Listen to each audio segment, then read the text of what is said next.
Today we're gonna go through the top 5 cars that I would recommend if you're looking at buying a good, reliable used car. Just a disclaimer, I'm not a professional. I'm just giving my recommendations that I would personally buy if I was in the market for a car right now. So in my top 5, we're gonna go through 5 cars, and the list is gonna have a variety. So we're gonna have big cars, small cars, because I want to fit the needs of every possible viewer that could be watching this video. So drop a like and subscribe, and if you haven't already, go ahead and check out my other video where I go over things to prepare yourself when buying a car off marketplace. So let's just dive right into it, guys. The first car I gotta recommend is the Honda Civic.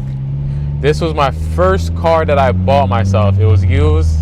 I bought a 2010 Honda Civic with about 97,000 miles on it. The Honda Civic is as easy as they get when it comes to a used car. All I did was oil changes, change my tires, keep up with my suspension components as they degrade over time, and that's it. I had no reliability problems. It didn't leave me astray once. It was the perfect first car that I could ask for. And if you're new to driving, it can get overwhelming at times. I would recommend this car. There's like zero learning curve. You literally just hop in and start driving. It's amazing. There's nothing more I could ask for in a car. Second car we gonna go over is the Toyota Corolla. This is basically the competitor of the Civic. So you have the Toyota Corolla and the Civic. They're in the same body class, and the Corolla is also an amazing car. My dad had a Corolla when I was growing up. Again, no problems. That car just drives until it can't no more. You know what I mean? These cars are known to be bulletproof. Older Toyotas and Civics are amazing, especially if you cop them, before they got modernized, because nowadays you always hear people talk about how cars aren't as strong as they used to be. They kind of got a point, man. Them cars were bulletproof. So if you can get your hands on an older Toyota Corolla or a Honda Civic, you're going to love it, especially if you don't mind a sedan. You know what I mean? You're not going to be pulling a bunch of stuff. If you just want a simple A to B car, that's where you need to be looking. We're gonna get into the bigger cars. So the third car that I would recommend is the Toyota RAV4, because if you look at the rankings, it's pretty reliable, right? You have a lot of space. My dad had a RAV4, and when he's shipping things, he'd put barrels in there, drop the seats. You can pack a bunch of stuff in there. Like literally, whatever can fit inside, that car is gonna haul it. It's an amazing car if you have an active lifestyle. You can go camping, put a bunch of stuff in it.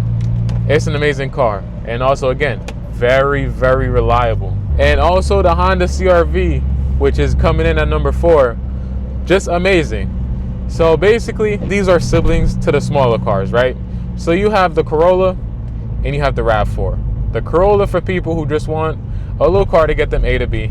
And the RAV4, if you want a little bit more space, you want that SUV lifestyle, you want to put stuff in it, you want to size up, you get the RAV4. That's for the people. And the same thing with the Civic. You got the Civic for people who just want to get to work. They don't care about putting stuff in the car, about bringing stuff. And if you want that extra room, you get the CR-V. So those are going to be my top 4, to be honest with you. The Civic, the Corolla, the RAV4, and the CR-V are amazing cars. If you just want something to buy just quick, you won't have any problems with them. So depending on your lifestyle, choose wisely. And coming in at number 5, I ain't gonna lie, a lot of y'all might be disappointed in this, but I gotta go with the Honda Element, man. The only reason this car is a little back on the list is because I know a lot of people do not prefer the styling choice that Honda used to design the Element. If you go online and look at forums, a lot of people say that the Element is ugly, this and that.